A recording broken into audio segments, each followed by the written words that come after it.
Give me the envelope, little girl." The church fell silent.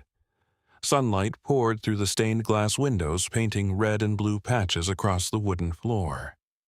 More than 200 people watched as billionaire Brian Diaz stepped toward 8-year-old Aria Carter. A missing donation envelope had thrown the entire room into chaos. Brian's jaw tightened. "You were standing right beside it." Aria's small fingers closed around something hidden in her palm. She looked up at him without moving. "I didn't take it." A few people shook their heads. Then Aria swallowed and said quietly, "I saw who did." The air seemed to stop moving. But nobody believed her. And Brian took another step forward. "CTA, before we continue, I'd love to know where you're watching from. Leave a comment with your country and your local time right now. And if you enjoy emotional stories about courage, truth, and second chances, consider subscribing to the channel so you won't miss the next journey." The trouble at St. Matthew Community Church did not begin that Sunday morning. It began long before anyone noticed. Long before the missing envelope. Long before Brian Diaz pointed a finger at an 8-year-old girl. And long before Aria Carter found herself standing in front of an entire congregation that refused to believe her. Just 3 hours earlier, the church had felt like home. The smell of fresh coffee drifted through the fellowship hall. Someone was testing the piano near the sanctuary. Children laughed near the front entrance. Sunlight filtered through stained glass windows and scattered colors across the polished wooden floor. Aria loved mornings like that. She always arrived early. Not because anyone told her to, because she liked helping. She carried boxes, stacked hymn books, handed out bottled water. Sometimes she simply sat beside elderly church members and listened to stories they had already told 3 times before. People often forgot how much children noticed. Aria noticed everything. That morning, she balanced a cardboard tray filled with paper cups while carefully making her way through the fellowship hall. The cups rattled softly. "Slow down," a familiar voice called. Aria smiled. Her mother stood near the kitchen doorway. Monica Carter still wore her blue hospital scrubs. Dark circles sat beneath her eyes. She had just finished a 12-hour night shift. Even exhausted, she smiled when she looked at her daughter. "You haven't slept," Aria said. Monica laughed softly. "Neither have you." "I slept. For 6 hours. That's enough." Monica shook her head. "No, that's what 8-year-olds think." Aria grinned. For a moment, everything felt normal. Simple, safe. The kind of morning that seemed too ordinary to remember. Outside, expensive cars began filling the church parking lot. The reason was no secret. Brian Diaz was coming. Whenever Brian visited, people noticed. He was one of the wealthiest men in Georgia. His real estate company owned office buildings, apartment complexes, and shopping centers across several states. His donations had funded new classrooms, new roofs, scholarship programs, food drives. People respected him. Some admired him. Others feared disappointing him. Brian usually sat in the front row during major events, not because he demanded it. People simply expected it. At 10:30 sharp, a black SUV rolled into the parking lot. Conversations shifted immediately. Heads turned. The vehicle stopped near the entrance. A driver stepped out first. Then Brian emerged, tall, gray-haired, perfectly dressed. His polished shoes reflected the morning sun. People greeted him before he even reached the church doors. "Good morning, Mr. Diaz. Glad you're here." "Thank you for everything you've done." Brian nodded politely, but his smile never quite reached his eyes. Aria noticed that too. She always did. As Brian entered the church, Pastor David Walker welcomed him warmly. The 2 men shook hands. "We're excited about today," Pastor David said. Brian glanced toward the sanctuary. "So am I." Today mattered, A new scholarship fund would be announced, thousands of dollars, enough to help several local students attend college. The congregation had spent months preparing. The event represented hope, opportunity, a future. Everyone seemed excited. Everyone except one man. Ethan Brooks stood near the financial office. From a distance, he looked calm, professional, confident, exactly as he always appeared. For years, Ethan had managed church finances. People trusted him completely. No one questioned his honesty. Why would they? He volunteered countless hours, remembered birthdays, donated regularly, helped organize fundraisers. He seemed like the last person anyone would suspect of wrongdoing. Yet, that morning, something felt different. Aria noticed it while carrying another tray through the hallway. Ethan stepped out of the financial office. The door clicked shut behind him. He immediately looked over his shoulder, then down the hallway, then back toward the office again. His movements were quick, nervous, almost jumpy. Aria slowed her pace. The tray felt heavier in her hands. Ethan's right hand disappeared into his jacket pocket. When it came back out, his fingers trembled slightly, only for a second. But Aria saw it. The pocket itself looked unusually full, bulging slightly beneath the fabric. Ethan spotted her. Instantly, his expression changed. A friendly smile appeared. The nervousness vanished, or at least he tried to hide it. "Morning, Aria." "Morning, Mr. Brooks. You helping everyone again?" She nodded. His smile remained fixed, too fixed, like a picture. "Good girl." Then he walked away. Fast, faster than usual. Aria watched him disappear around the corner. Something felt strange. She couldn't explain why. Not yet. Children often sensed things before they understood them. Aria continued toward the fellowship hall, still thinking about Ethan, still thinking about that pocket. The piano music floated through the building. Coffee machines hissed. People laughed, yet a small knot tightened in her stomach. Across the church, Brian Diaz reviewed notes for his speech. Pastor David sat beside him. The scholarship announcement was only an hour away. "This fund will change lives," Pastor David said. Brian nodded. "That's the goal." But even as they spoke, Brian's attention drifted toward schedules and numbers, projects, deadlines, responsibilities. He carried entire companies on his shoulders. Sometimes it felt easier to trust spreadsheets than people. Outside the office hallway, Mrs. Eleanor Hayes pushed a cleaning cart slowly across the floor. The elderly woman rarely attracted attention. Most people barely noticed her, but she noticed everyone. She saw Ethan emerge from the office. She saw him glance around. She saw him hurry away. Her eyes narrowed slightly. Then she returned to work. A mop bucket rolled quietly beside her. The scent of lemon cleaner lingered in the air. Minutes passed.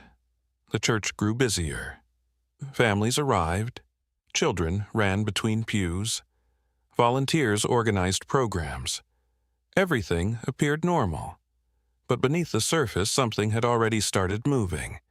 Something dangerous. Something that would soon pull every person in that building into the same storm.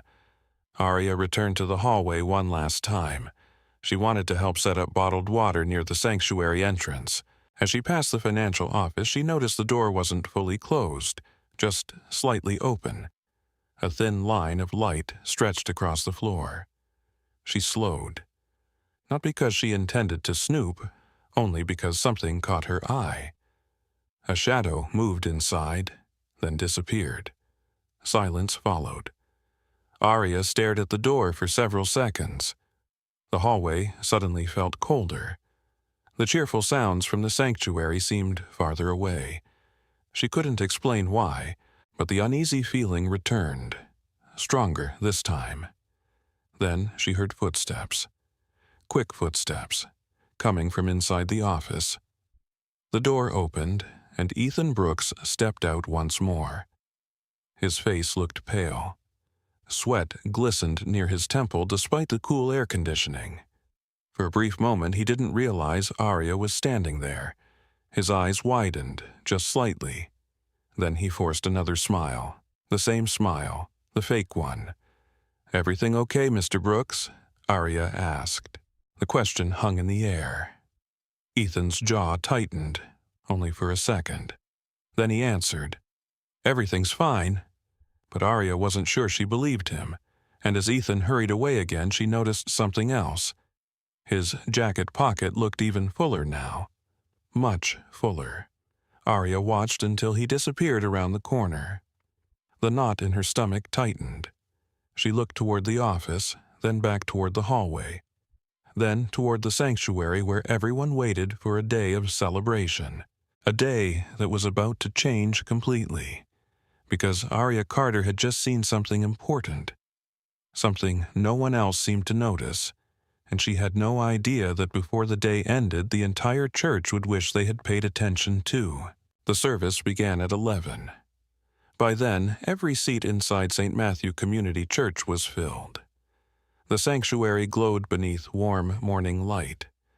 Sunbeams poured through the stained glass windows, spreading patches of gold, blue, and crimson across the pews. The choir stood ready. Programs rustled softly. Children whispered. The smell of polished wood mixed with fresh coffee drifting in from the fellowship hall. To everyone else, it looked like a perfect Sunday. To Aria, something still felt wrong. She sat beside her mother in the third row from the back. Monica rested a tired hand on her shoulder. "You okay, baby?" Aria hesitated, then nodded. Not because she felt okay, because she wasn't sure how to explain what she was feeling. Across the sanctuary, Brian Diaz occupied a front row seat near Pastor David. People occasionally glanced his way. Some smiled, others simply stared. It wasn't every day a billionaire attended church, especially one who was about to announce a scholarship fund worth hundreds of thousands of dollars. The choir began singing. Voices rose toward the high ceiling. Beautiful, powerful. Yet Aria found herself looking elsewhere. Toward Ethan Brooks. The financial director sat near the aisle. He looked calm again. Relaxed, professional. Like the nervous man she had seen earlier never existed. But every few minutes his hand touched the inside pocket of his jacket. Quickly, almost without thinking. Each time he did it, Aria noticed. Each time the knot in her stomach tightened. The service continued. Songs, prayers, scripture readings. Everything followed the usual schedule. Then came the special presentation. Pastor David stepped behind the podium. His voice echoed through the sanctuary. "Today is a special day for our church family." Applause followed. He smiled. "Because of the generosity of many people, including Mr. Brian Diaz, we are launching the St. Matthew Future Leaders Scholarship Fund." More applause. Brian stood briefly. People cheered. The sound filled the room. Aria clapped too. She wasn't thinking about Brian. She was thinking about Ethan, and about that strange feeling she couldn't shake. Pastor David continued speaking. The scholarship fund would help students from struggling families attend college. It represented years of planning, years of fundraising, years of hope. Then came the moment. The final donation envelope. The symbolic envelope that contained paperwork confirming the fund's launch. Several major donors had contributed to it. The envelope wasn't just paper. It represented trust, commitment, a future. Pastor David turned toward the side table where it had been placed. His smile faded. He blinked, looked again, then a third time. The table was empty. A strange silence spread through the room. The pastor's expression changed. Someone near the front frowned. Another person leaned forward. Pastor David stepped closer to the table. The envelope wasn't there. A whisper moved through the sanctuary. then another, then dozens. What happened? Where is it? Did someone move it? Brian rose from his seat. His posture stiffened immediately. Pastor David looked confused. One volunteer hurried to the table. Then another, nothing. The envelope had vanished. The room changed. Not all at once.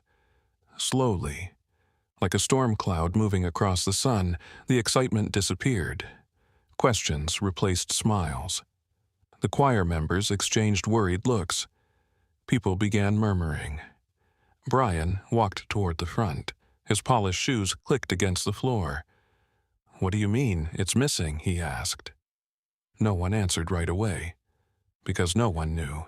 Pastor David looked genuinely shaken. "It was here 10 minutes ago."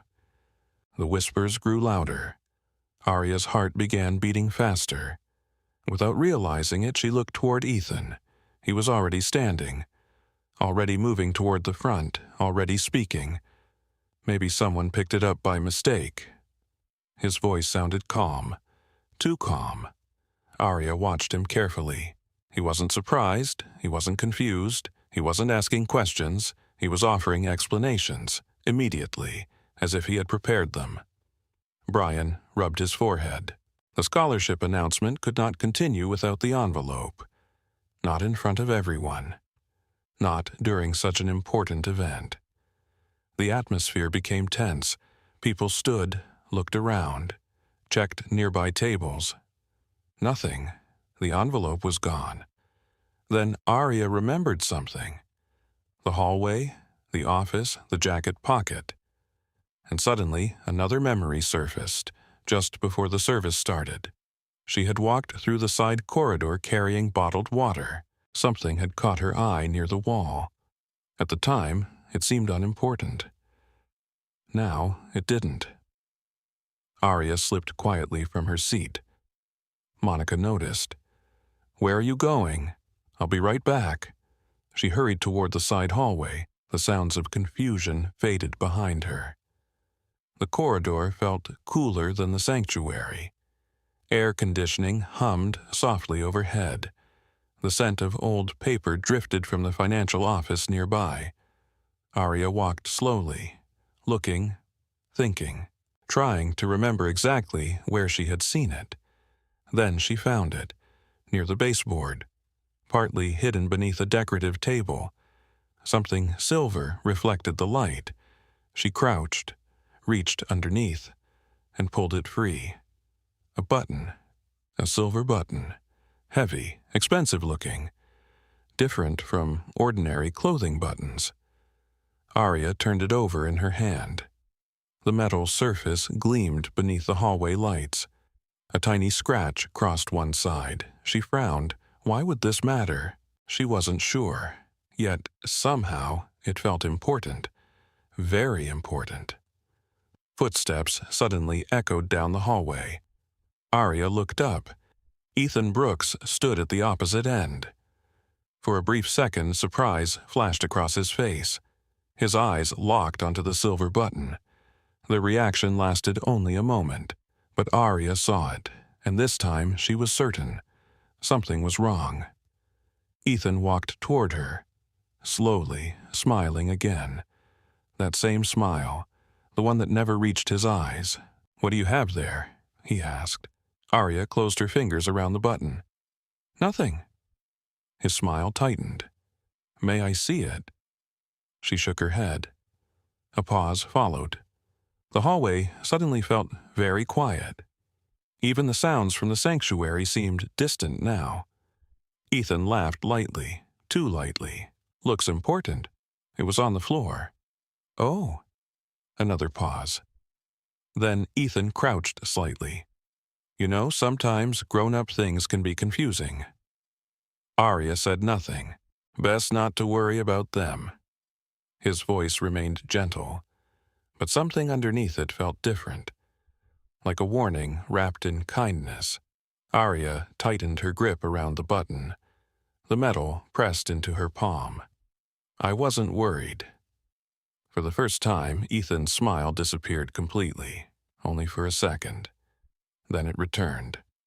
"Good." He stood, straightened his jacket, and walked away. But before turning the corner, he looked back once, at her hand, at the button. Then he disappeared. Aria remained frozen. The knot in her stomach became something heavier, something closer to fear. Back in the sanctuary, voices continued rising. The missing envelope had become the only topic anyone discussed. People searched, questioned, speculated. Brian Diaz stood near the front. His patience was disappearing. The scholarship event was unraveling in front of hundreds of witnesses. When Aria finally returned to the sanctuary, she noticed something immediately. The side table had become the center of attention. Volunteers surrounded it. Pastor David looked exhausted. Brian looked angry, and Ethan Brooks stood nearby, helping, advising, pointing, acting exactly like an innocent man trying to solve a problem. Then Ethan spoke loudly enough for several people to hear. "We need to determine who was near the envelope before it disappeared." Several heads nodded. Brian nodded too. It sounded reasonable, perfectly reasonable.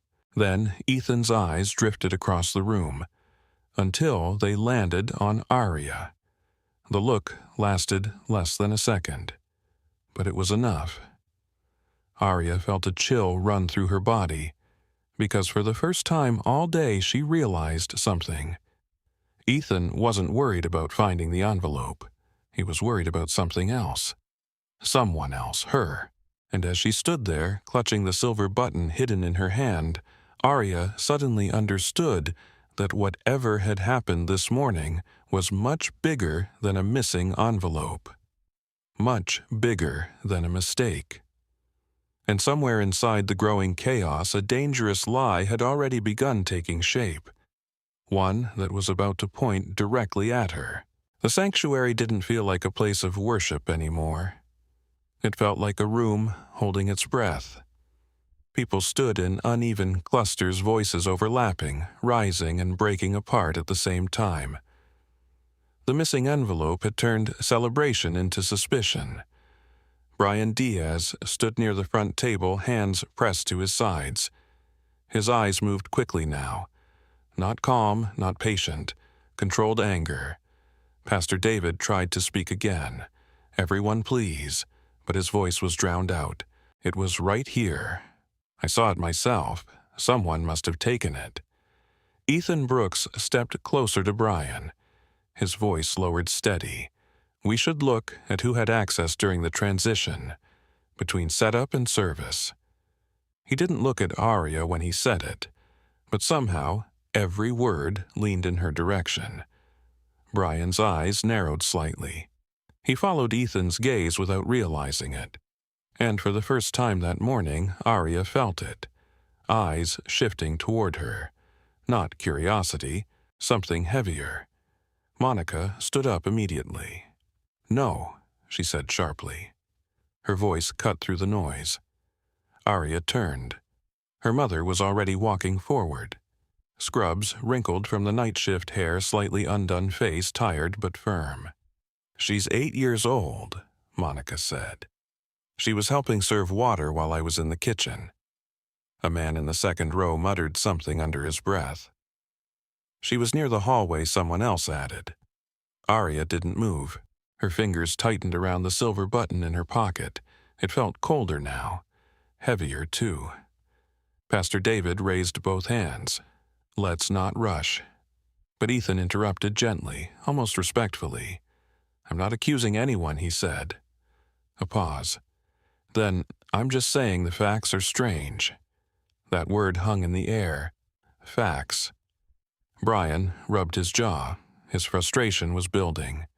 "This is a scholarship launch," he said, "not a courtroom." But even he wasn't sure anymore. The envelope mattered. It represented everything he had promised to the community. And now it was gone. Monica stepped closer to Aria, placing a protective hand on her shoulder. Aria didn't look up. She was watching Ethan. He stood near the side aisle now, calm again, too calm, like someone waiting for a decision already made. That was when Mrs. Eleanor Hayes finally spoke. Her voice was soft, almost swallowed by the room. I saw something. Silence dropped instantly. Even the murmurs stopped. People turned. The old woman stood near the cleaning cart at the back of the sanctuary. Her hands rested on the handle of the mop bucket. She looked tired, but steady. Pastor David leaned forward slightly. "Eleanor, what did you see?" She hesitated, then pointed. The office door, a pause. "I saw Mr. Brooks come out of it, just before the service started." Ethan's face didn't change immediately, but something behind his eyes tightened. Brian looked at him now, properly, not as a donor, not as a colleague, as a question forming into suspicion. Ethan gave a small laugh. "Eleanor, you must be mistaken. I was reviewing financial reports in my office." His voice was smooth, carefully shaped, but Mrs. Hayes didn't move. "I saw you," she repeated, quiet, clear. A ripple moved through the crowd. Aria felt it shift. The air changed again. Monica's grip on her shoulder loosened slightly, but only slightly. Ethan turned toward Pastor David now. "Pastor," he said, "this is exactly why we need to stick to verified procedures instead of assumptions." He said it like concern, not defense, but Aria noticed something. His right hand slipped briefly into his jacket pocket. Just for a second. Then out again. Brian saw it too. His gaze followed the motion. Slowly, the sanctuary ceiling fan creaked overhead, pushing warm air across the room. The scent of coffee from earlier had faded, replaced by something sharper. Tension. Aria finally moved. One step forward, then another. Monica whispered Aria, but Aria didn't stop. She walked toward the aisle, toward the center of the chaos. Every eye followed her again, but this time she wasn't afraid of that. She stopped a few feet from Brian Diaz and looked up at him. Her voice was small, but steady. I didn't take it. Brian didn't answer right away. He looked at her face, really looked. Then something shifted in his expression. Not trust, not yet, but hesitation. Ethan stepped in slightly. "She's clearly upset," he said. "This is exactly why children shouldn't be in the middle of stop." The word came from Brian. Not loud, but final. Ethan paused. Brian's eyes stayed on Aria. "What did you see?" he asked. Aria hesitated. The room seemed to shrink around her. She thought about the hallway, the door, the pocket. The silver button pressed in her hand, but before she could answer, Ethan spoke again. She said she saw someone, he added quickly, "but that's not evidence." His tone was careful, measured, almost rehearsed. Aria looked at him, then spoke anyway. "I saw you leave the office." A few people gasped quietly. Ethan didn't react, not outwardly, but his jaw tightened for half a second. That was enough. Brian noticed it. Pastor David noticed it. Even Mrs. Hayes noticed it. Ethan smiled, softly. "That's not unusual," he said. "I manage the office," then he added, "but I didn't touch any envelope." A pause. "And I think we should be careful about what we let children interpret." That line landed differently. Monica stepped forward again. "Don't you talk about my daughter like she's confused." Her voice shook slightly now, not fear. Anger held back too tightly. Aria didn't look away from Ethan. "I saw your pocket," she said quietly. Ethan blinked, once, then smiled again. "Excuse me, it was full." A murmur spread through the room. Brian turned slightly toward Ethan. Ethan chuckled lightly. "That's my jacket, Aria. It has folds. That's all you saw." But Aria didn't respond, because in her pocket the silver button suddenly felt like it was burning through her fingers. She realized something. If she showed it now, no one might believe her. Not yet, or worse, they might believe Ethan instead. A sound suddenly came from to the back of the church. A chair scraping. Lucas Reed, the tech coordinator, stepped forward from near the sound system control panel. "I might have something," he said. Everyone turned, even Ethan. Lucas looked uneasy. "I checked the hallway cameras before service started," he said. "There's a gap." Brian frowned. What kind of gap? Lucas swallowed. 14 minutes. Silence again. Different this time. Heavier. Lucas continued. The system restarted briefly, but he hesitated. "There's a backup recording from the side exit camera." Ethan's posture changed. Very slightly, but Aria saw it. Monica saw it. Brian saw it too. Pastor David spoke slowly. "Can you retrieve it?" Lucas nodded. "Yes." "But I'll need a few minutes." Ethan stepped forward immediately. "That's unnecessary," he said. "We are already turning this into something it isn't." But Brian raised a hand. "No, one word, enough." Ethan stopped. The room fell completely silent now. Only the hum of air conditioning filled the space. Aria stood in the center of it all. Small. Still. Holding the one thing no one knew about yet, the silver button, and for the first time since this morning began, she realized the truth wasn't just about what she saw. It was about whether anyone would let her show it. Lucas turned back toward the control panel. Brian watched him. Ethan watched Lucas, and Aria watched Ethan, because in the next few minutes something in this room was going to break open, one way or another. And when it did, no one would be able to take it back. The sanctuary felt smaller now, not physically, but in the way people stood closer together, like space itself had tightened. Everyone waited.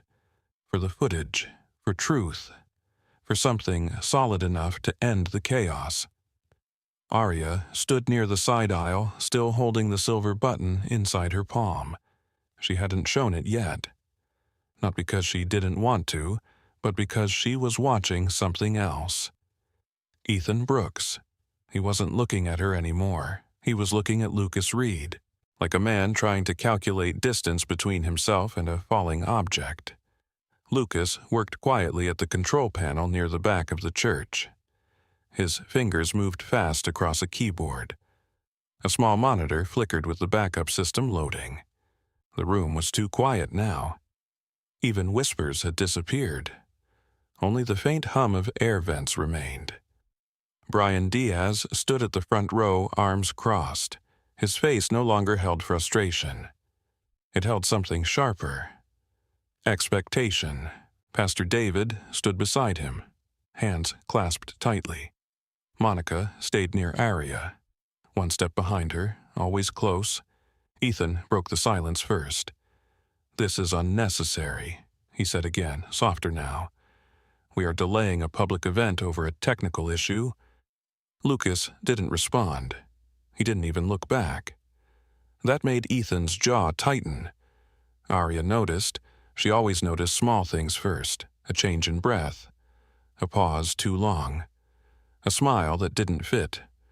Lucas exhaled slowly. "Got it," he said.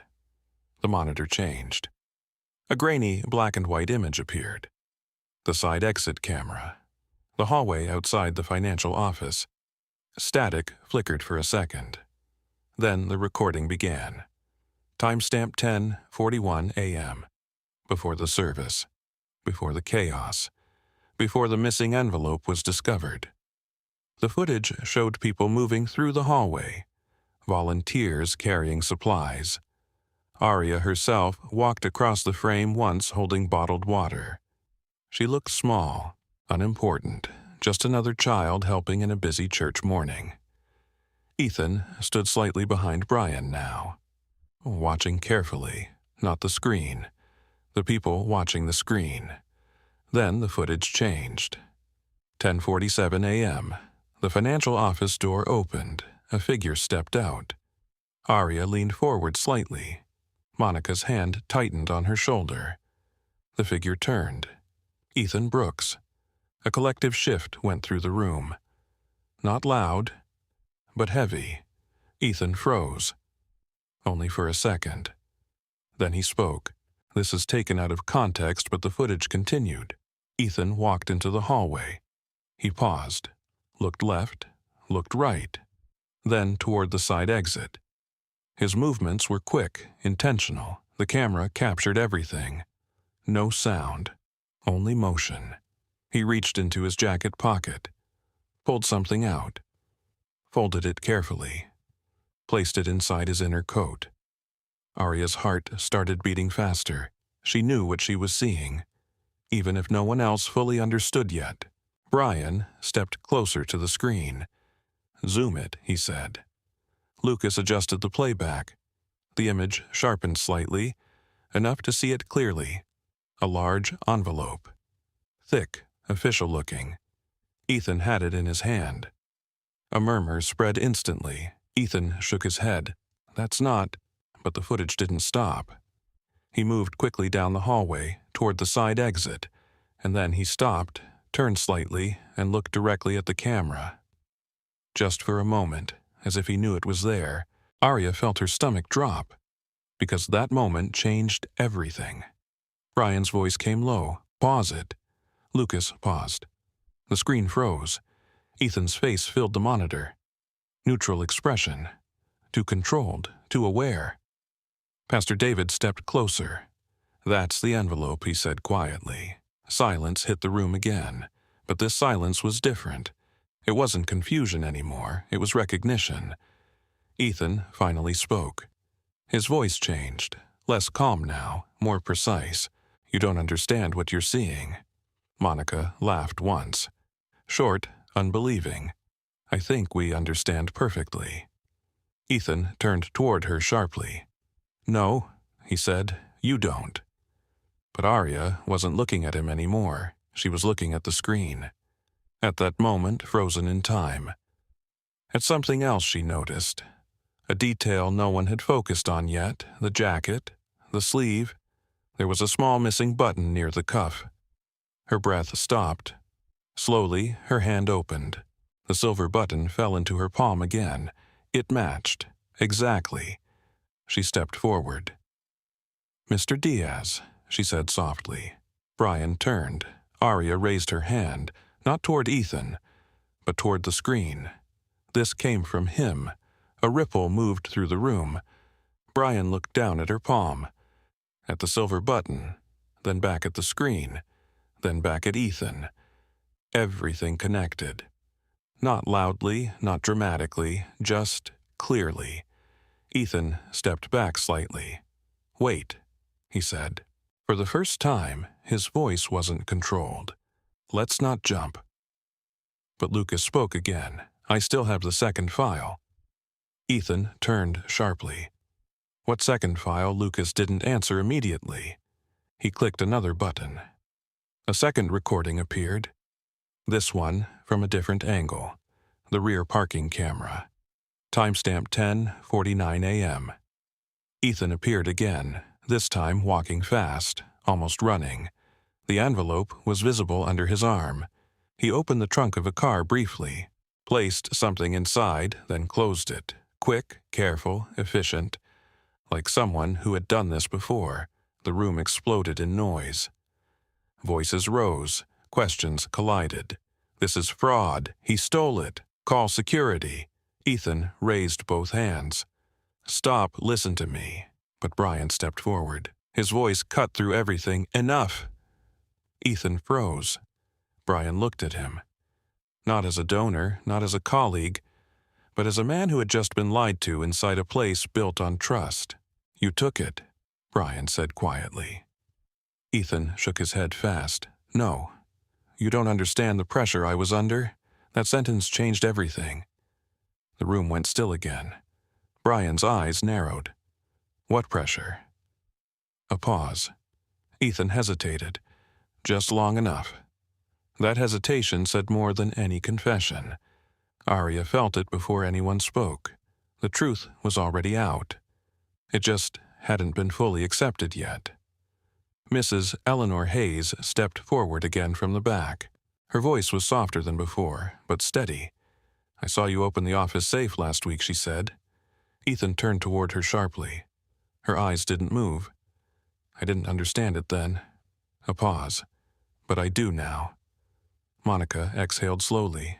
Aria stayed still, watching everything unfold. Not surprised, just tired in a way an 8-year-old shouldn't feel. Brian finally spoke again. "Where is the money?" Ethan didn't answer. That silence was the answer. Lucas leaned toward the monitor. "I think I can track the transaction logs," he said. Ethan suddenly stepped back. "No, one word, sharp, immediate, too late." Brian looked at him, and something inside Brian finally shifted completely.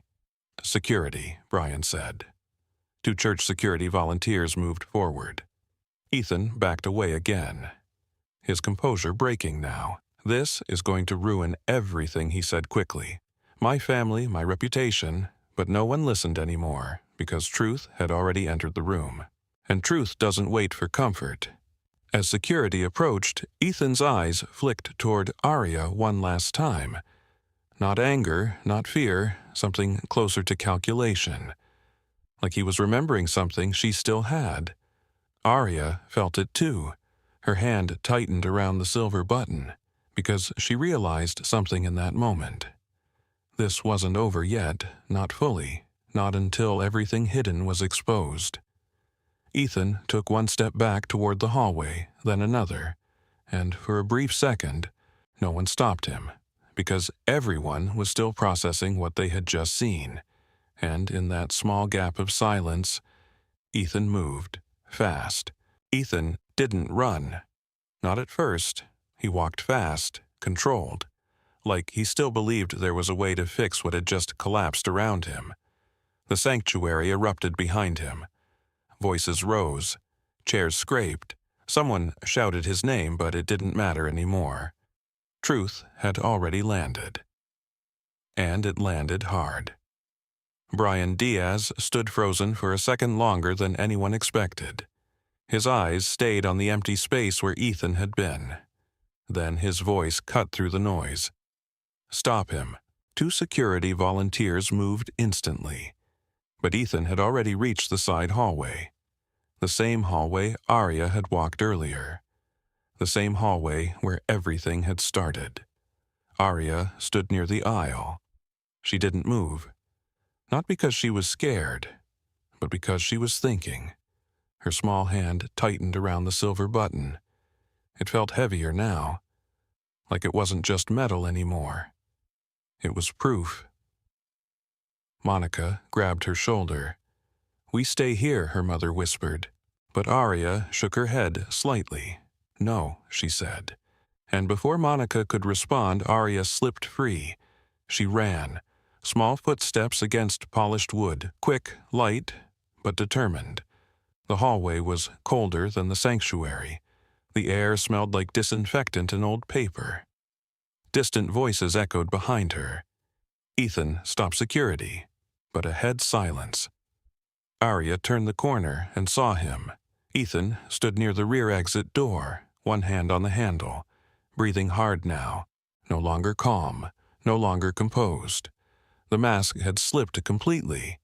He turned when he heard her.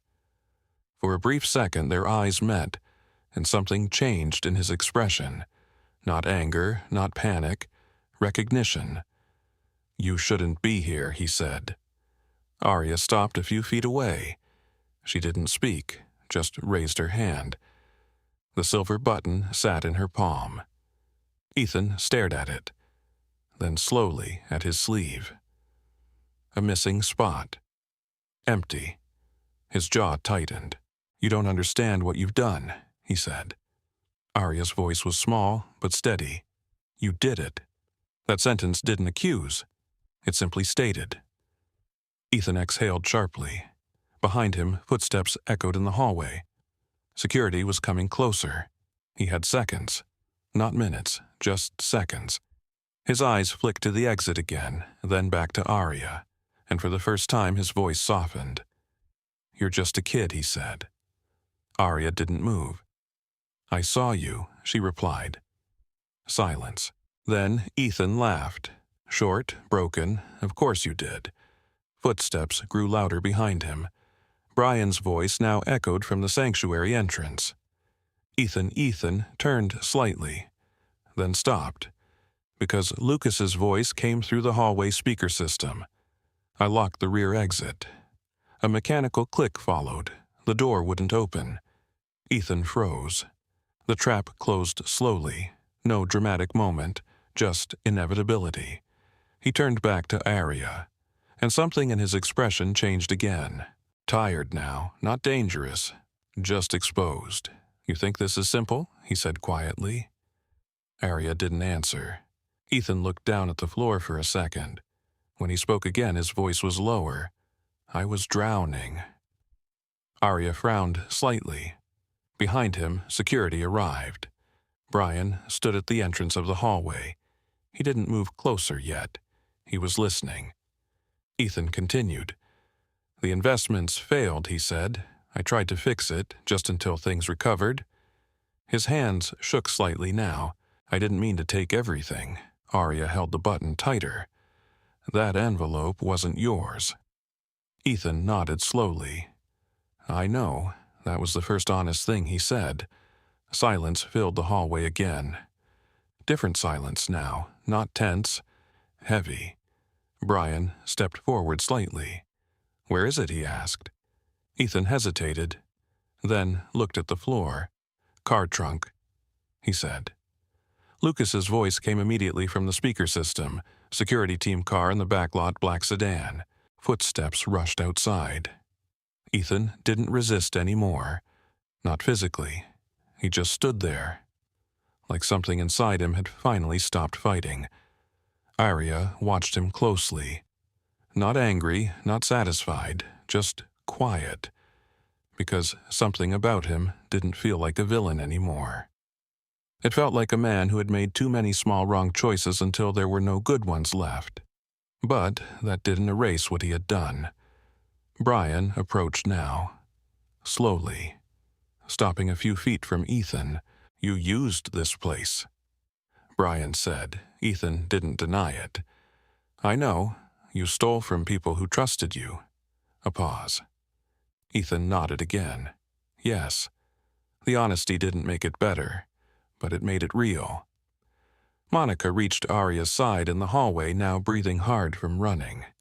She pulled her daughter gently behind her. Ethan glanced at Aria once more. "You saw more than anyone," he said quietly.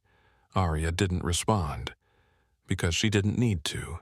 Security arrived at the back exit moments later. The radio crackled. "We have the vehicle." Brian closed his eyes briefly, then opened them again. "Take him," he said. Ethan didn't fight, he didn't shout, he just stood there while they placed restraints on him, and as they led him away he looked back once. Not at Brian, not at the security team, at Aria, just for a second. Then he was gone. The hallway went silent again, but this time it wasn't chaos, it was aftermath. Brian stood still for a long moment, then turned slowly toward Aria. He didn't speak immediately, just looked at her. Really looked. The child he had accused. The child no one had believed.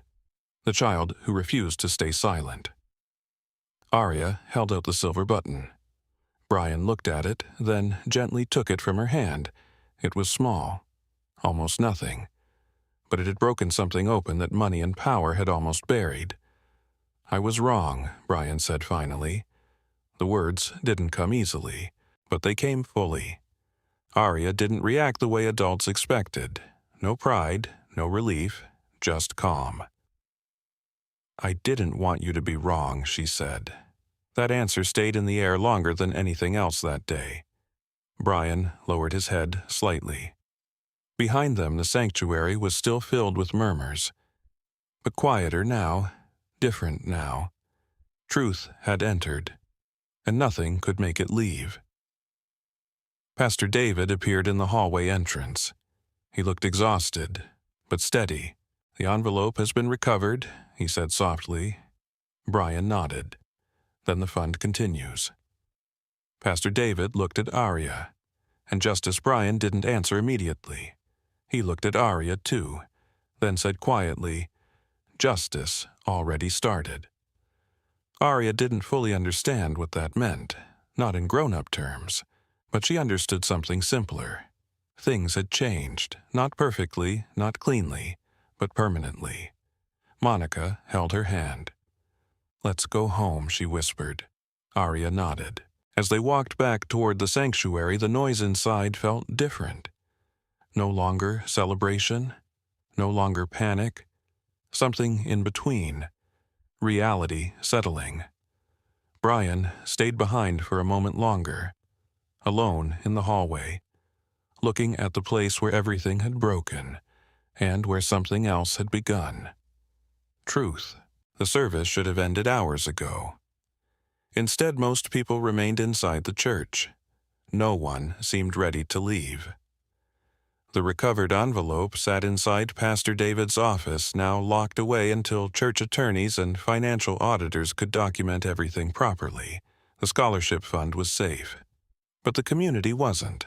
Not yet, because money had been recovered. Trust had not. The afternoon sunlight slanted through the stained glass windows at a different angle now.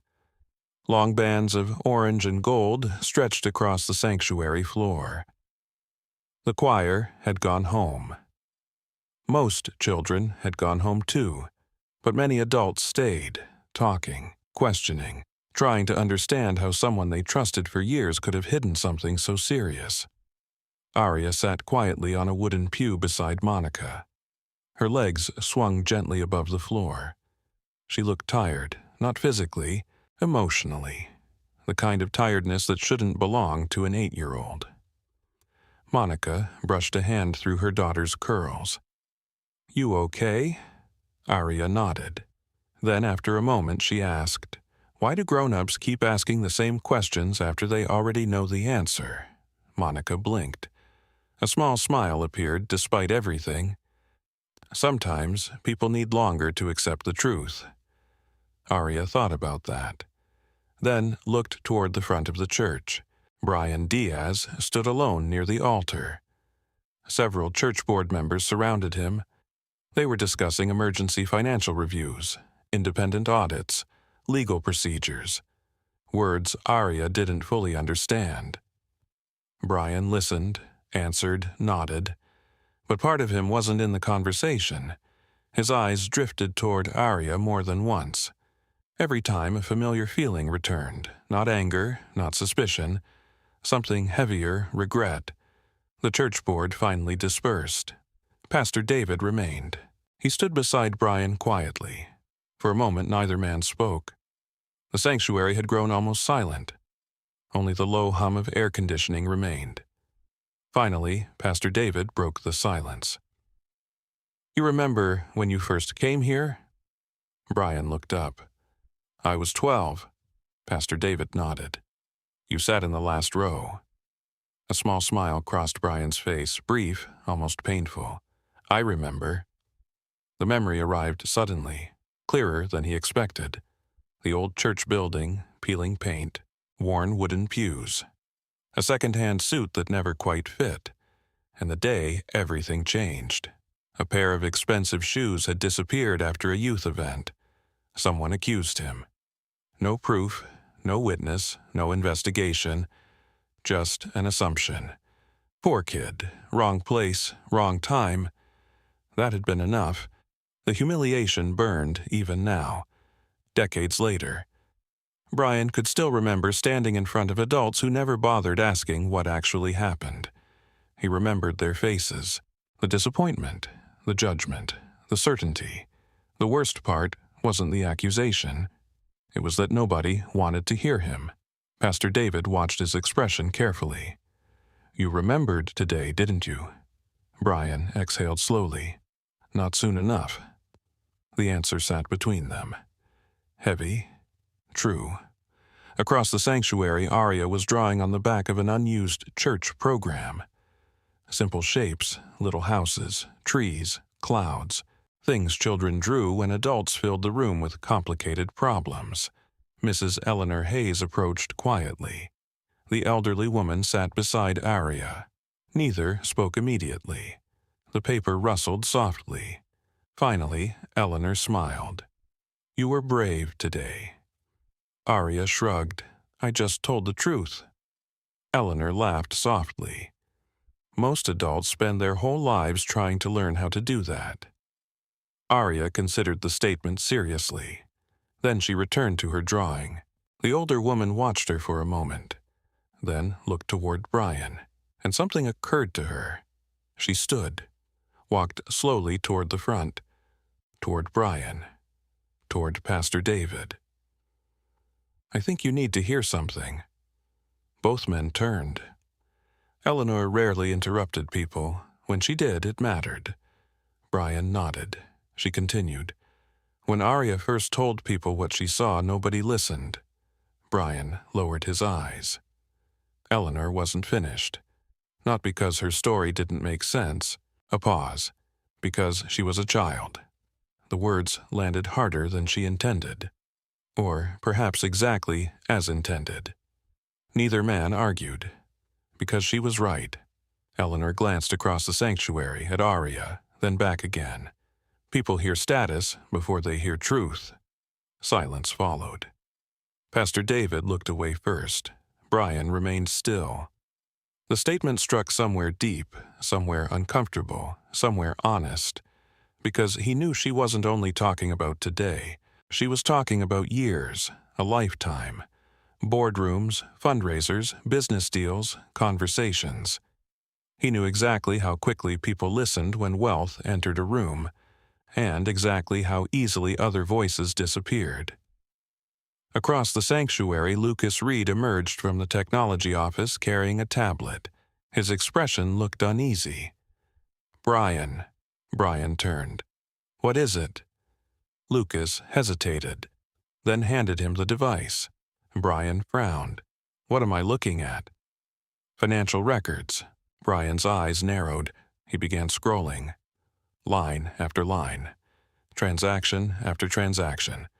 Missing funds, withdrawals, transfers. The numbers were larger than anyone expected. Far larger. Pastor David stepped closer. His expression darkened. "How long?" Lucas answered quietly.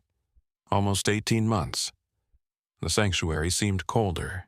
18 months, not one mistake, not one desperate decision. A pattern, a system. A deception built carefully over time. Brian stared at the figures, then slowly lowered the tablet. The amount wasn't devastating to him personally, but that wasn't the point. Every dollar represented trust, sacrifice, families giving what little they could, retirees contributing from fixed incomes, single parents donating despite financial struggles, people believing their generosity would help someone else. That realization hurt more than the money itself. Then Lucas added something unexpected. "There's another problem." Brian looked up. "What?" Lucas swallowed. Some of the missing money was originally intended for the youth education program. Pastor David's shoulders dropped slightly. The youth education program, including scholarships, including tutoring resources, including community support, including children like Aria. The silence that followed felt endless. Finally, Brian spoke, his voice lower than before. "How many students were affected?" Lucas looked down. "At least 20. 20. The number echoed through Brian's thoughts. 20 children. 20 opportunities delayed. 20 futures placed at risk. Because one man believed nobody would notice. Brian looked across the sanctuary again, at Aria, still drawing, still completely unaware of the numbers being discussed, still just a child. And suddenly he understood something. The story wasn't about a missing envelope anymore. It wasn't even about Ethan. It was about everyone who had ignored a voice simply because it came from someone small. The realization settled heavily inside him. Then Aria looked up, as if sensing she was being watched. Their eyes met. For a moment, neither moved. Then Aria stood, walked toward him. The church remained quiet around them. She stopped a few feet away. Brian knelt slightly so he wouldn't tower over her. For several seconds, neither spoke. Then Aria asked softly, "Did they believe you?" Brian blinked. "What? When you were little?" The question struck harder than any accusation. Brian looked away briefly, then back at her. "No." Aria nodded, as if she already knew. Then she said quietly, "That probably hurt." The simplicity of the statement left him speechless. No lecture, no judgment, just understanding. The kind children sometimes offered more easily than adults. Brian swallowed, then nodded. "Yes." Aria looked down at the floor, then back up, and spoke the words that would stay with him long after this day ended. "Then you should have remembered faster." The sanctuary fell completely silent. Not because she spoke loudly, but because everyone nearby heard her. Brian stared at her, unable to answer, because she was right. And somewhere inside that silence, something began changing, not only in him, but in everyone who had witnessed what happened. Yet, before anyone could respond, Lucas's phone suddenly rang. His face changed immediately after answering. He listened, said nothing, then lowered the phone. The color had drained from his face. Brian frowned. "What is it?" Lucas looked toward him, then toward Pastor David, and finally toward Aria. His voice came out barely above a whisper. "They found something else in Ethan's records." A pause, a terrible pause, then, "And it's much bigger than we thought." The church was nearly empty when Lucas finished the call. The afternoon sun had begun to fade. Orange light spilled through the stained glass windows, stretching long shadows across the sanctuary floor. The room felt quieter now, but the quiet wasn't peaceful. It was the kind that comes before another storm. Brian Diaz watched Lucas carefully. What did they find? Lucas swallowed. His phone remained in his hand. The forensic accountant started reviewing Ethan's financial records. Pastor David stepped closer. And Lucas exhaled slowly. There were transfers. A pause. More than we thought. The sanctuary seemed to shrink around those words. Brian folded his arms. "How much?" Lucas looked down at the report, then back up. "Almost $300,000. No one spoke. Not immediately. The number hung in the air. Heavy, unbelievable. Mrs. Eleanor Hayes slowly lowered herself onto a pew. Pastor David closed his eyes for a moment. $300,000. Not one missing envelope. Not one desperate act. A year and a half of deception. Money meant for scholarships, community outreach, food assistance, youth programs. Money given by people who trusted the church. People who believed they were helping their neighbors. Aria sat quietly beside her mother. She didn't fully understand the number, but she understood the faces, the silence, the way adults looked when something important broke. Monica wrapped an arm around her daughter. The scent of hospital disinfectant still lingered faintly on her scrubs. Aria leaned against her shoulder. For the first time all day she looked tired enough to sleep. But no one was leaving yet. Not Brian, not Pastor David, not Lucas, because the story still wasn't finished. Lucas continued reading. The investigators found multiple accounts. Brian's eyes narrowed. Ethan's accounts. Some. Lucas hesitated, then continued. Others belonged to investment partnerships. Pastor David frowned. What partnerships? Lucas handed over the tablet. Brian read quickly. His expression hardened. The names meant something to him. Real estate ventures, private investment groups, development funds. The kind of places where money could disappear quietly if no one looked closely. Then he froze. One name stood out, his jaw tightened. Pastor David noticed immediately. "What is it?" Brian didn't answer right away. His eyes stayed fixed on the screen. Finally, he looked up. "I know this company." The room became still again. Lucas frowned. "You do?" Brian nodded slowly. "It's one of the firms that approached me last year." Pastor David waited. Brian continued. "They wanted investors. And I turned them down." Lucas looked confused. "Why?" Brian's voice lowered. "Because the numbers didn't make sense." A long silence followed. Suddenly, the situation felt even bigger, not because of the money, because of what nearly happened. If Brian had invested, if Ethan had gained more access, the damage could have reached far beyond the church. Aria watched the adults carefully. She couldn't follow every detail, but she knew one thing. Every answer seemed to uncover another question. The sun dipped lower outside. The sanctuary lights clicked on automatically. Soft yellow light filled the room. The stained glass colors faded. Everything looked different now, more ordinary, less magical, more honest. Lucas checked another document, then froze. "Wait," everyone looked at him. "What?" Brian asked. Lucas stared at the screen.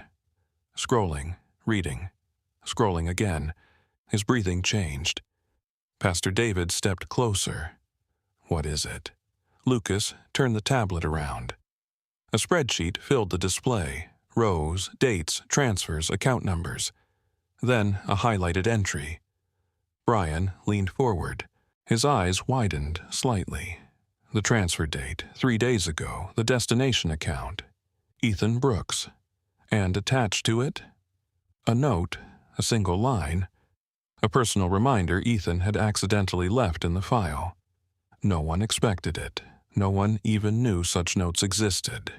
But there it was, visible, permanent. The room went silent. Brian read it aloud. "Move funds before scholarship announcement." Nobody moved, nobody breathed. Even Aria understood enough to know what that meant. The line wasn't proof of panic, it was proof of planning. Proof that Ethan knew exactly what he was doing. Pastor David slowly sat down. The old wooden pew creaked beneath him. For several seconds, he simply stared at the floor. Eleanor shook her head. Not angrily, sadly, like someone mourning something invisible.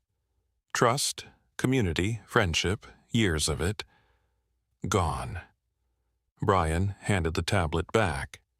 His expression had changed again. Less emotional now, more focused. The businessman inside him had returned. Not the billionaire, the problem solver. "We need full transparency." Pastor David nodded. "Agreed. Independent audits. Yes. Community oversight. Absolutely." Brian looked toward Aria, then toward Monica, then back at the church leaders. No more decisions made behind closed doors. Nobody argued, because nobody could, not after today. Across the sanctuary, Aria slid off the pew. She walked slowly toward the front.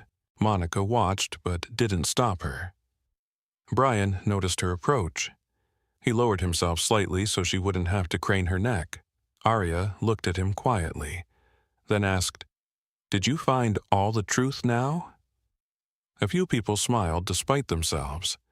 Brian almost did too. Almost. Then he answered honestly. "I don't know." Aria thought about that, then nodded, as if it made perfect sense, because to her it did. Truth wasn't something you found once, it was something you kept finding, one piece at a time. She looked toward the darkening windows, then back at Brian. "What happens next?" The question landed softly, but everyone heard it. Brian glanced around the sanctuary, the church, the people, the damage. Then he answered. "We fix what we can."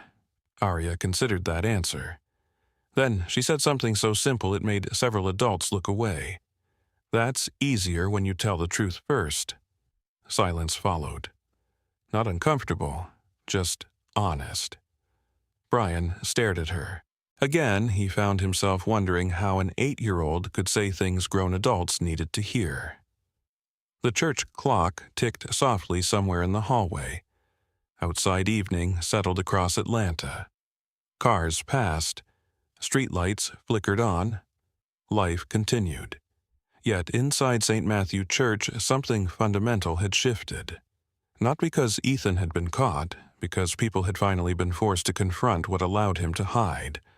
Assumptions, status, blind trust. The belief that certain people deserved to be believed more than others. Brian knew that now. Painfully. Clearly. Then Lucas's phone buzzed again. Everyone turned. He checked the screen. His eyes widened. A message from the investigators. Fresh information. New evidence. Lucas read quickly, then looked up. For the third time that day, the room changed. "What now?" Pastor David asked. Lucas swallowed. The investigators opened Ethan's work laptop. Nobody spoke. Lucas continued. "They found emails." Brian frowned. "What kind of emails?" Lucas looked down once more, then slowly raised his eyes. "They weren't written to investors." A pause. "They were written to someone inside this church."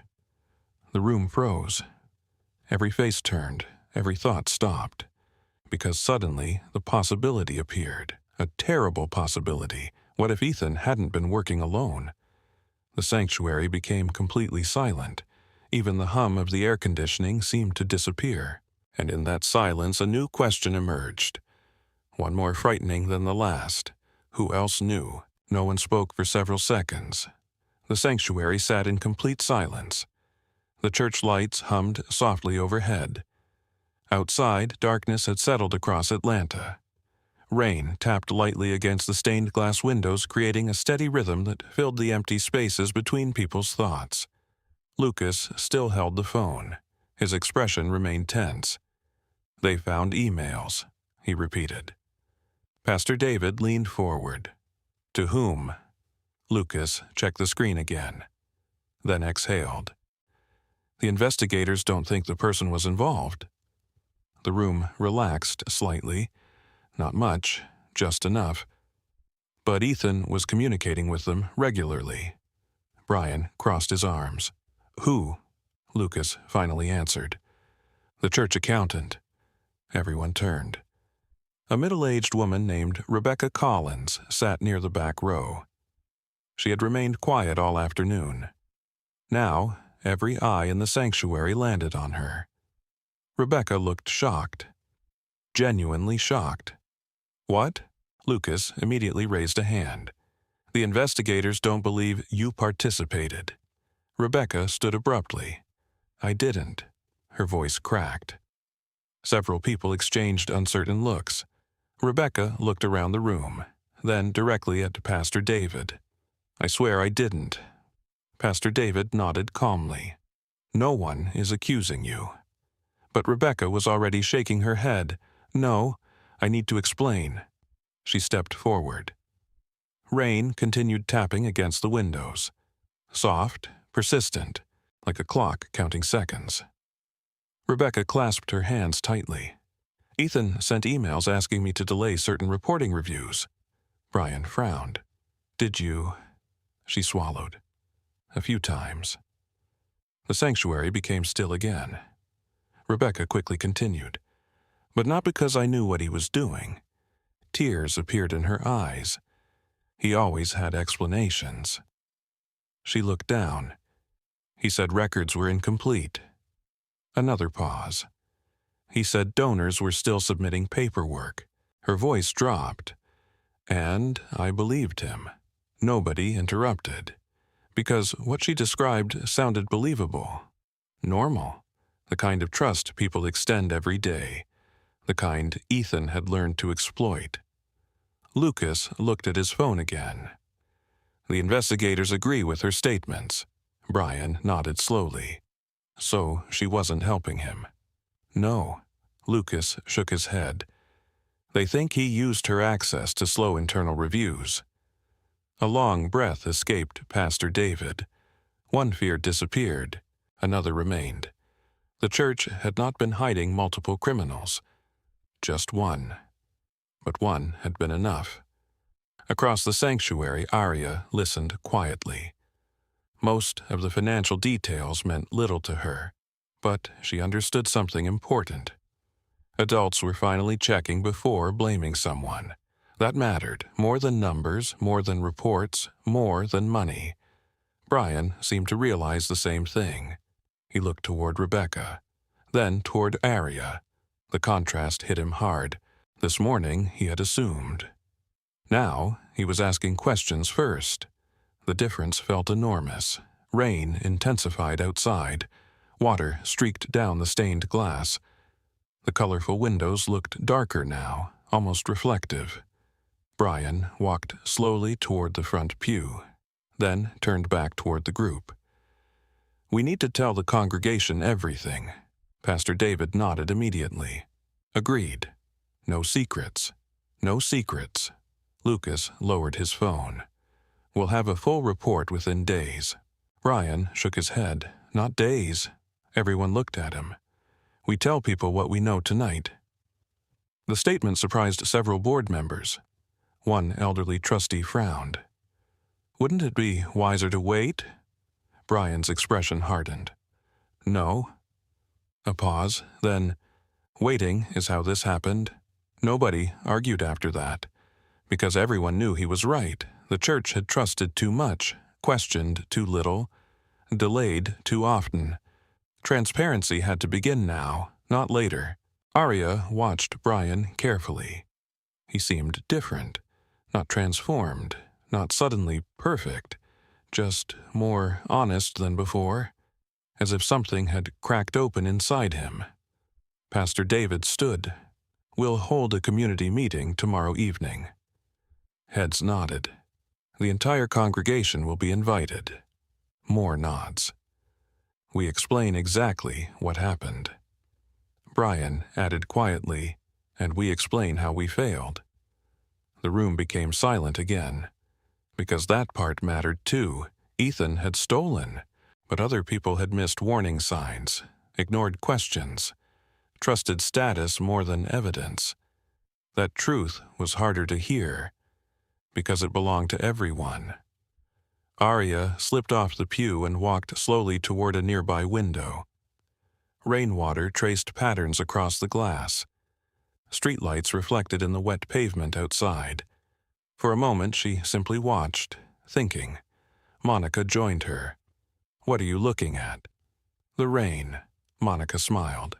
"What about it?" Aria shrugged. "It falls on everybody."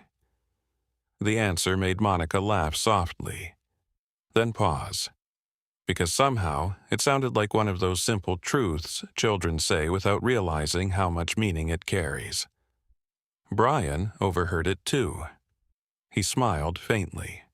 The first genuine smile anyone had seen from him all day. Then his phone vibrated. A message. He glanced at the screen. Read it once. Then again. His expression changed immediately.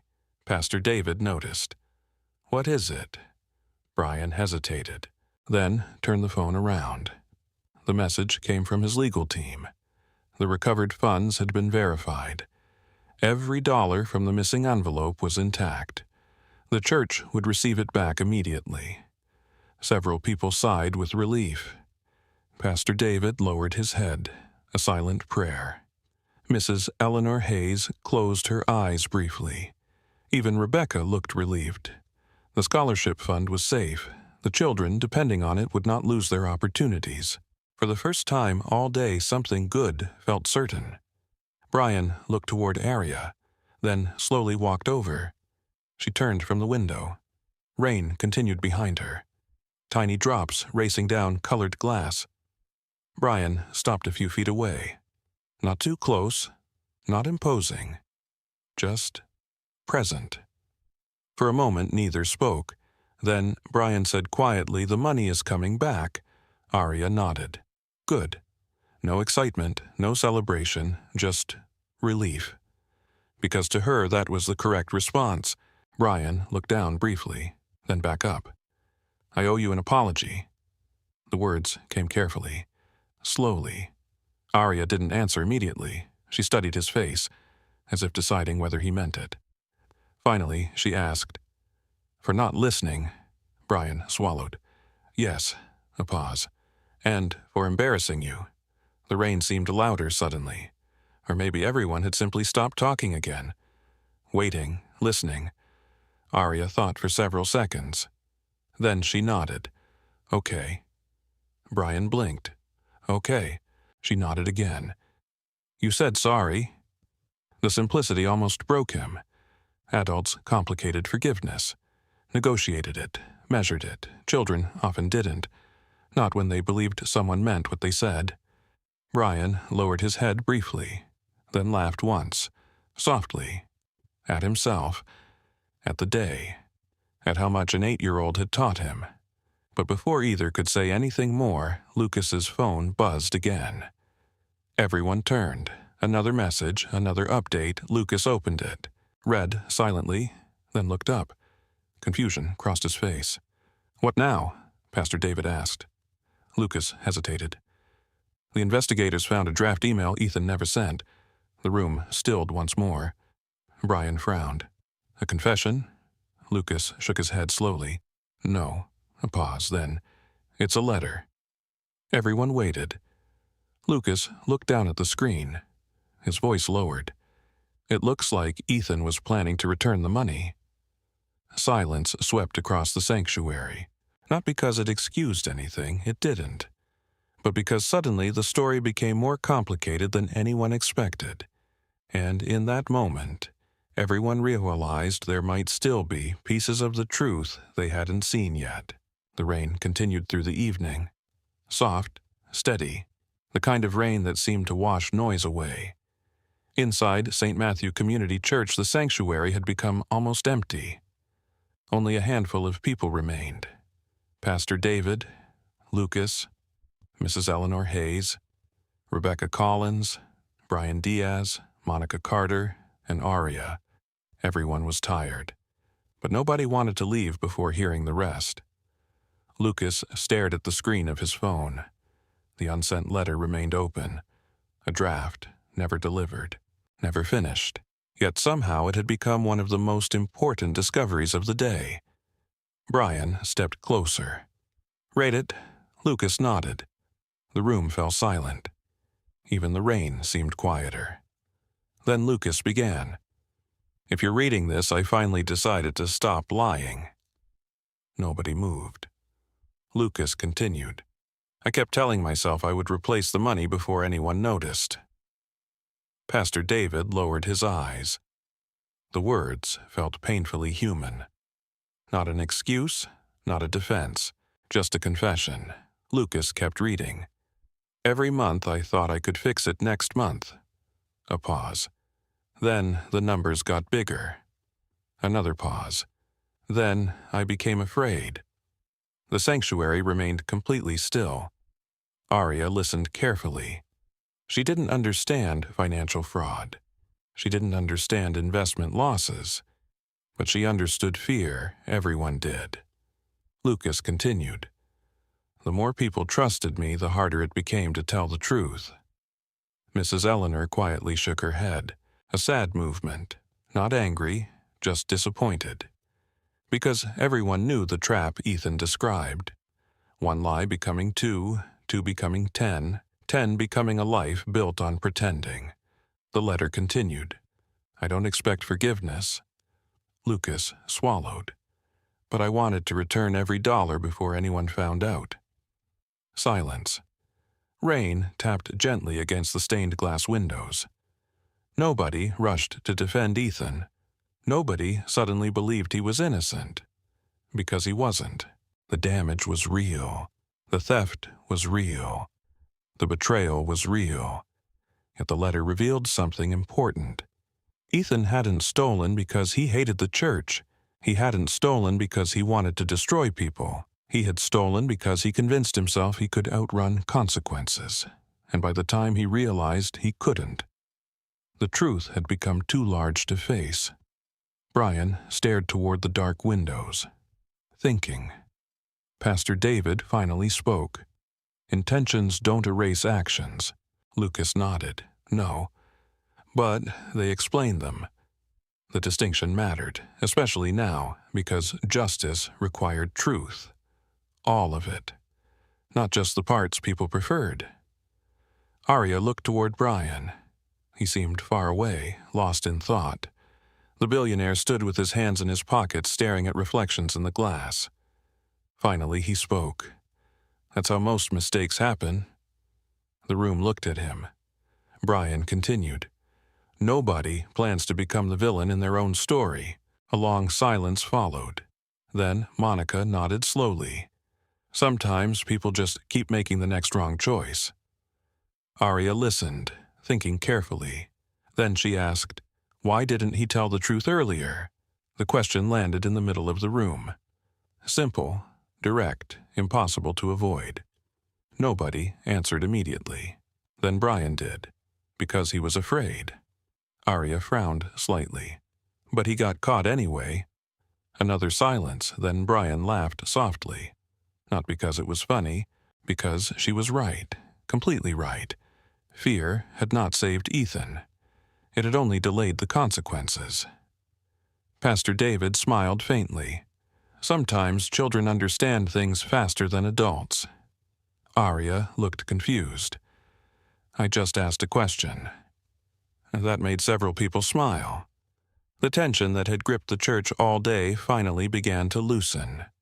Not disappear, but loosen. Because the truth was no longer hiding. The money was recovered, the evidence was clear. The investigation would continue. And now the church could focus on something else.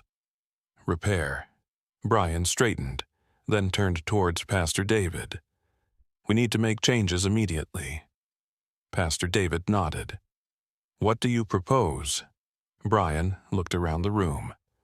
Not as a donor, not as the richest person present, as a member of the community. A public oversight committee. Lucas nodded immediately. Good. Independent audits every quarter. Pastor David agreed. Done. Financial reports available to the congregation. Absolutely. The list continued. Transparency, accountability, shared responsibility, systems designed to prevent one person from controlling everything. Not because people were bad, because people were human, and humans needed safeguards. As the discussion continued, Aria wandered toward the front pew. The same place where Brian had accused her that morning. It felt strange now, like looking at a photograph from years ago, even though it had happened only hours earlier. She sat quietly, listening, watching. The sanctuary lights reflected softly on the polished wood. The air smelled faintly of rain and old hymn books. A peaceful smell, the kind she associated with church. Brian eventually walked over and sat beside her. Not too close, just close enough. For a while, neither spoke. Then Brian broke the silence. I keep thinking about what you said. Aria looked up. What part? You should have remembered faster. She nodded. Oh, Brian smiled, just a little. I think you were right. Aria considered that. Then asked, Are grown-ups allowed to be wrong? The question surprised him. Of course. Even rich ones. Brian laughed, a real laugh this time, especially rich ones. Aria smiled. The first genuine smile Brian had seen from her all day. It felt like forgiveness. Not spoken, but offered. Then she asked something else, something that stopped him completely. Will you listen faster next time? There it was. The question from the outline of the day. The question that mattered more than the investigation. More than the money. More than the headlines that might follow. Brian looked at her, really looked, then answered honestly, I hope so. Aria tilted her head. Hope isn't the same as yes. The sanctuary fell silent again. Pastor David overheard. So did Monica, so did Eleanor. Brian smiled slowly, then nodded. No. A pause. Then, yes. Aria seemed satisfied. She returned her attention to the rain-streaked windows. Conversation resumed around them. Plans, committees, meetings, policies, necessary things, important things. But Brian knew none of them were the biggest lesson of the day. The biggest lesson sat beside him in a pink sweater and worn sneakers. An 8-year-old girl who refused to stop telling the truth when nobody believed her. Hours later, people finally began leaving. Chairs were stacked, lights were dimmed. The church slowly emptied. As Monica prepared to take Aria home, Brian remained standing near the entrance, watching, thinking, learning. Outside, the rain had finally stopped. Streetlights reflected in puddles. The night air smelled fresh, clean. Aria paused before leaving. She looked back at Brian, then said quietly, "People look different when they finally see." Brian froze. The words struck him immediately. Not because he fully understood them, because he did. For the first time, all day, he truly did. Aria smiled, then took her mother's hand. Together, they stepped into the cool Georgia night. Brian watched them disappear toward the parking lot. And standing there beneath the church lights, he realized something. The truth hadn't changed everyone because it exposed a thief. It changed everyone because it exposed themselves. And tomorrow, that truth would have to be faced by the entire congregation. 3 months later, St. Matthew Community Church looked the same from the outside. The red brick walls still stood beneath the Georgia sun. The stained glass windows still reflected colors across the sidewalk. The church bell still rang every Sunday morning. But inside, many things had changed. The first thing people noticed was transparency. Financial reports were posted publicly. Community meetings happened every month. Volunteers reviewed scholarship records together. No single person controlled the process anymore. Trust was no longer based on reputation alone. It was supported by accountability. The change wasn't dramatic, it wasn't flashy, but it mattered. Because real change rarely arrives with applause. It arrives through consistent actions, week after week, month after month. Brian Diaz understood that now. On a warm Saturday morning, he parked his SUV outside the church and stepped onto the sidewalk. The air smelled faintly of freshly cut grass. Children laughed somewhere near the playground. Birds hopped across the church lawn. For the first time in years, Brian arrived without security waiting nearby. Without reporters, without announcements. He wasn't there to make a speech. He was there to attend a meeting, a normal meeting. Inside the fellowship hall, volunteers gathered around folding tables. Some reviewed scholarship applications. Others discussed community projects. Everyone had a voice. That had been intentional. Brian entered quietly. A few people greeted him. But something felt different. Not because they respected him less, because they treated him more like everyone else. And strangely, he preferred it. Across the room, Pastor David smiled. "You're early." Brian laughed softly. "I've been hearing that a lot lately." Pastor David handed him a folder. The scholarship committee's latest report. Brian opened it. Several students had already received assistance, books, tuition support, transportation grants, mentorship opportunities, real help, practical help, the kind that created lasting change. One application immediately caught his attention, Aria Carter. Brian paused. Not because he hadn't expected to see her name, because he had. The committee had reviewed her application through the same process as everyone else. No special treatment, no shortcuts, no favors. Her grades were excellent. Her volunteer record was remarkable. Teachers described her as unusually thoughtful and honest. The recommendation letters spoke for themselves. Brian smiled. The scholarship approval had been unanimous. Not because of what happened at church, because she earned it. That mattered very much. Across town, Monica Carter was finishing another shift at the hospital. Life hadn't suddenly become easy. She still worked hard, still balanced bills, still worried about the future. But one thing had changed. The church's community development program had offered her a place in a leadership training initiative. Not as charity, as opportunity. Pastor David had recommended her because of her organizational skills and years of volunteer work. The program helped local residents qualify for nonprofit management positions. Monica had accepted. 3 months later, she was thriving.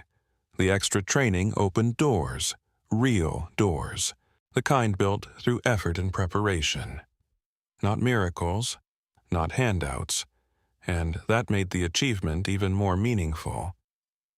Meanwhile, another person experienced change as well, Mrs. Eleanor Hayes. For years, she had quietly cleaned hallways and organized storage rooms. Most people knew her. Few truly saw her. That changed after the investigation. The congregation publicly recognized her service. Not because she helped expose Ethan, because people finally realized how much she contributed every day. A small plaque appeared near the volunteer office. It carried her name. Nothing extravagant, just appreciation, the kind she deserved long ago. Eleanor cried when she saw it. Only a little, only when nobody was watching. Or so she thought. Aria saw, and never mentioned it, because sometimes kindness means protecting someone's dignity. On Sunday morning, the church gathered again. The sanctuary felt bright, peaceful, alive. Sunlight streamed through stained glass.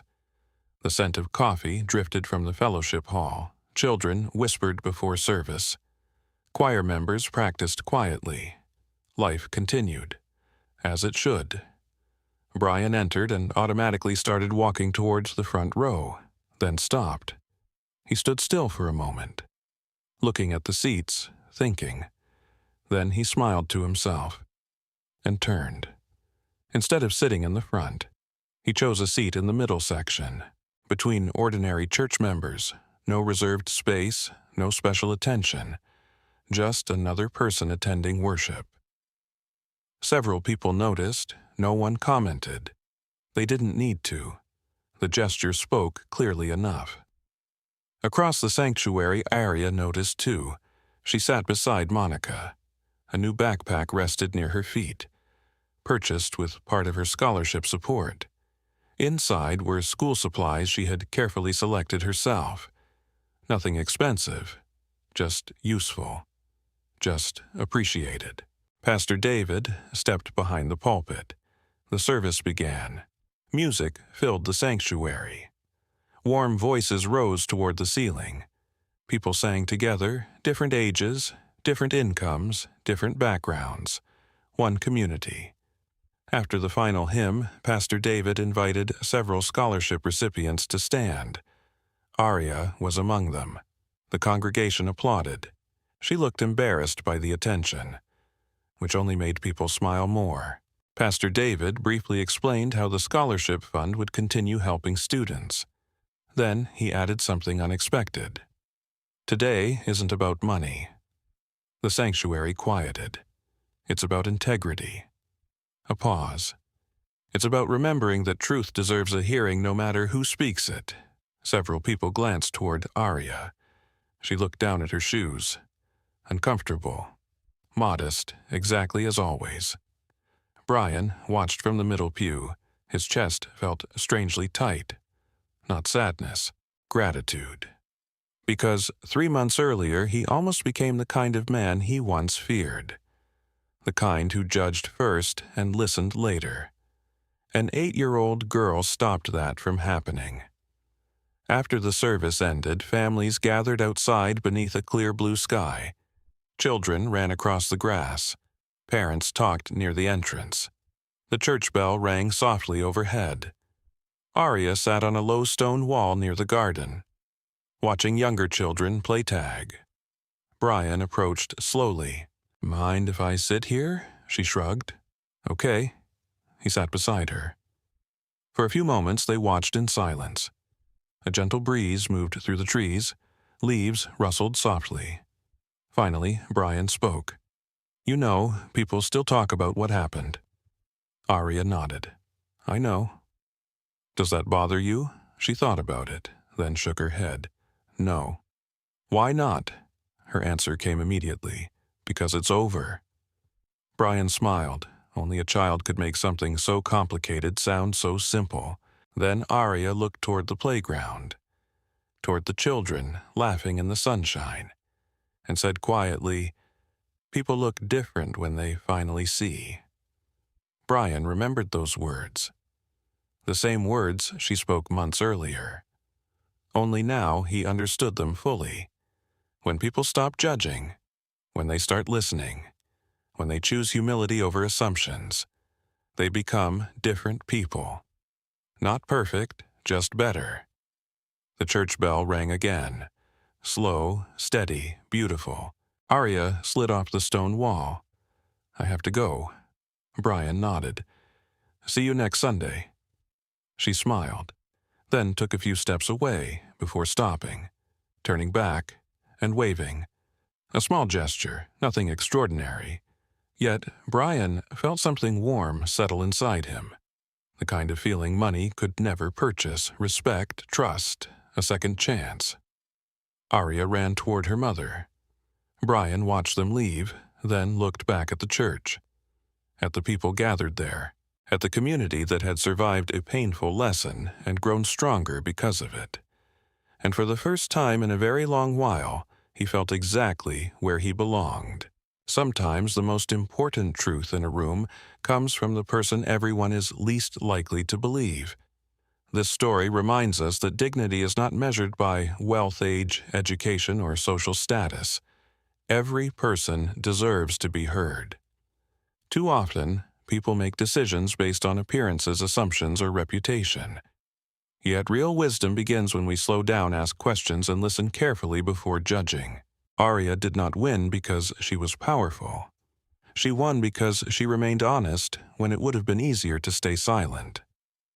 Brian changed, not because he lost money, but because he recognized his mistake and chose humility over pride. And the church became stronger because its members were willing to learn from an uncomfortable truth. In everyday life, we may never face a situation exactly like this one. But we all encounter moments when someone is ignored, underestimated, or dismissed. Those moments reveal who we truly are. If this story touched your heart, share in the comments what lesson stayed with you the most. Have you ever experienced a time when someone judged you before knowing the truth? And if you enjoy meaningful stories about kindness, integrity, and second chances, don't forget to subscribe and join us for the next journey. This is a work of fiction created for storytelling and entertainment purposes.